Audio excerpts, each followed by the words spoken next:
Baiklah, kali ini kita akan melihat ke studi kasus pengembangan Corning dari perusahaan Corning Corporation untuk produk Corning 7059 dengan saya Otabane STMT. Corning Corporation ini merupakan perusahaan penghasil substrat kaca tipis untuk LCD. Mungkin Anda sudah pernah mendengar Corning Gorilla Glass, ya. Itu diproduksi oleh perusahaan Corning Corporation ini. Produk substrat kaca LCD dari Corning Corporation ini meliputi Corning 7059, Corning 1737, Eagle 2000 TM, Eagle SG TM, ya. Dan juga termasuk peralatan laboratorium yang sedang Anda pakai itu biasanya adalah yang merek Pyrex, itu juga berasal dari Corning Corporation. Serat optik juga dihasilkan oleh diproduksi oleh Corning Corporation. Nah, studi khusus kali ini kita akan melihat ke development dari produk Corning 7059. Pangsa pasar substrat kaca, ya, pada saat produk ini diluncurkan, itu Anda bisa lihat di sini pada kuartal 2 2011, ya. Corning ini memegang sekitar 19,2%. Nah, Corning 7059 merupakan produk substrat kaca LCD generasi pertama dari Corning Incorporation, diluncurkan 1987, didasarkan pada kimia barium boron silikat. Diangkat untuk studi kasus dengan alasan merupakan contoh perancangan produk baru, yaitu bukan produk yang sudah ada, ya, karena pada zamannya itu pada tahun 1987 ini merupakan produk baru. Nah, berikut ini adalah tampilan LCD panel, ya. Anda bisa lihat di sini, ini yang kita pakai di HP kita, ya. Nah, ini adalah AMLCD yang merupakan singkatan dari Active Matrix Liquid Crystal Display. Anda bisa lihat di sini ada perbedaannya, ya, di mana ada cara kerjanya, yaitu mereka menggunakan ini aliran listrik, ya, untuk mengaktifasi tiap-tiap bagian atau matriksnya, sehingga nanti dari matriksnya itu nanti terdeteksi, ya, kira-kira bagian mana yang tersentuh. Nah, ini teknologi layar sentuh. Nah, substrat kaca LCD ini memerlukan spesifikasi yang ketat, ya. Sedikit ketidakterpaduan atau misalignment dalam skala mikron itu dapat merusak kualitas gambar dan sudut pandang, ya. Jadi kalau layarnya nggak rata, itu akan mempengaruhi sekali. Untuk layar kecil, berat kaca itu harus rendah sehingga panel harus tipis dan memiliki kerapatan rendah. Untuk panel belakang digunakan sebagai tempat pencetakan sirkuit TFT atau thin film transistor menggunakan proses-proses seperti pengendapan uap kimia, fotolitografi, dan pengukiran. Ya, untuk panel depan, filter warna itu perlu ditindikan. Nah, maka dari kebutuhan-kebutuhan untuk panel LCD ini, ya, dilakukan pengumpulan data kebutuhan dan diperoleh kebutuhannya sebagai berikut. Pertama, substrat tidak banyak mengembang atau menyusut. Kedua, panel bisa bertahan dalam pelakuan kimia. Ketiga, substrat bebas cacat dan kotoran. Substrat harus ringan, tidak boleh ada gelembung. Substrat LCD tidak berubah dengan suhu. Substrat berlaku seperti silikon, yaitu inert. Kemudian perlu substrat yang rata. Juga perlu permukaan yang harus, idealnya substrat berdensitas rendah dan inert. Ketebalan tidak boleh bervariasi, kerataan sangat penting untuk menjaga jarak seragam antara panel depan dan belakang. Substrat harus tipis supaya ringan, transparansi pada 390 nanometer, penting untuk pemrosesan TFT yang litografi tadi, dan substrat bening dibutuhkan.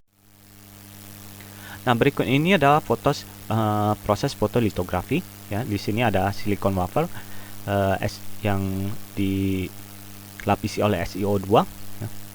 Di atas SiO2 ini ditaruh fotoresis, kemudian kita menggunakan suatu ukiran, ya, suatu cetakan untuk mengukir, ya, menggunakan UV light, ya, untuk mengukir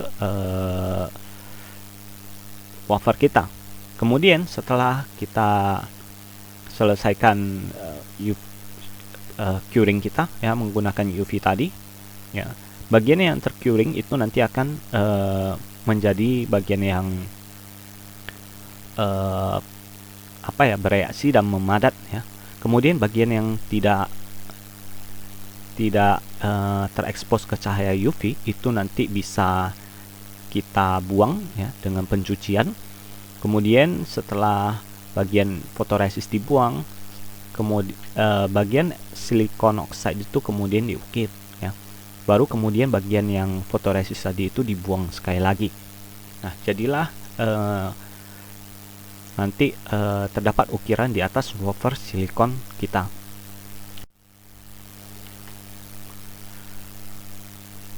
Nah, menilik dari proses fotolitografi tadi berarti ya dari kebutuhan-kebutuhan tadi kita bisa tafsirkan menjadi sebagai berikut. Pertama, mampu bertahan sampai 400 derajat Celcius selama 1 jam ya untuk pengendapan uap kimia tadi.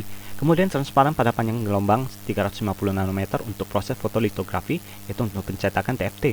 Bertahan dalam lingkungan asam selama proses pengukiran etching tadi yang kita ingin membuang bagian fotoresis, mengembang dan menyusut seperti silikon amorf, tidak mengandung unsur yang mengotori silikon, dan juga ringan. Jadi cukup banyak kebutuhan-kebutuhan yang perlu dipenuhi oleh produk ini. Nah, kemudian ya, dari kebutuhan-kebutuhan tersebut diterjemahkanlah menjadi atribut substrat kaca atau produk kita. Ya. Pertama, stabilitas dimensi, ya, ini untuk mencegah misalignment. Penyusutan thermal itu minimal, tekanan internal rendah, ekspansi thermal sebanding dengan silikon amorf yang digunakan untuk pola TFT, ya, sebanding ini supaya dia nggak membesar mengecil sehingga hanya lepas dari silikon tersebut. Kualitas permukaan mencegah cacat selama proses fotolitografi. Pertama, durabilitas kimia itu harus tinggi, kemulusan permukaan tinggi, kebersihan permukaan juga harus tinggi. Selanjutnya, kerataan permukaan mempengaruhi kinerja kristal cairan. Variasi ketebalan permukaan itu harus rendah. Sifat optik memungkinkan proses fotolitografi dan penindihan tata warna. Dia harus transparan, kemudian pengotoran juga rendah. Ringan itu berarti densitasnya rendah dan ketebalannya juga harus rendah. Diperolehlah spesifikasi substrat kaca sebagai berikut. Ya, Anda bisa lihat di sini ada sifat fisik, spesifikasi, dan nilainya. Pertama, ekspansi thermal itu spesifikasinya adalah koefisien ekspansi thermal itu harus di bawah 5 ppm per derajat Celcius. Durabilitas kimia kandungan alkalinya harus di bawah 2000 ppm. Kemulusan permukaan kekasaran itu harus di bawah 2,5 kali 10 pangkat minus 8 meter. Kebersihan permukaan jumlah partikel permukaan itu di bawah 1 partikel per meter kuadrat. Kerataan variasi ketebalan di bawah 0,5%. Transparansi kejernihan optik itu transparan pada 390 nanometer, itu lagi-lagi untuk UV curing tadi. Pengotor tidak ada gelembung atau partikel. Densitas gravitasi spesifik itu harus di bawah 2,8. Nah, terdapat 3 produk yang dapat memenuhi atau awal-awal ya yang dianggap dapat memenuhi kebutuhan tadi, yaitu Corning 1723, Corning 7980, Corning 7059. Nah, maka dari ide-ide yang ada itu tadi 3 kandidat, kita melakukan seleksi produk itu kita lakukan sebagai berikut. Kita melihat ke kriteria. Pertama, koefisien ekspansi thermal, kedua, kandungan alkali, kekasaran, jumlah partikel permukaan, variasi ketebalan, kejernihan optik, pengotor, gravitasi spesifik. Masing-masing faktor pemberatan yang paling besar itu adalah variasi ketebalan, itu harus seragam ya. Jadi diberi pemberatan 0,25. Kemudian yang tidak kalah penting, koefisien ekspansi thermal dan juga kekasaran itu juga 0,15. Selanjutnya ada beberapa yang diberi nilai 10 dan yang paling rendah itu adalah 0,05. Nah, dilakukan seleksi produk ya untuk Corning 1723, Corning 7980, Corning 7059. Ya, dilakukan scoring ya. Di sini scoringnya agak berbeda, yaitu menggunakan min plus 00 ya. 00 ini artinya terpenuhi, negatif ini belum, dan plus ini artinya memenuhi atau lebih baik.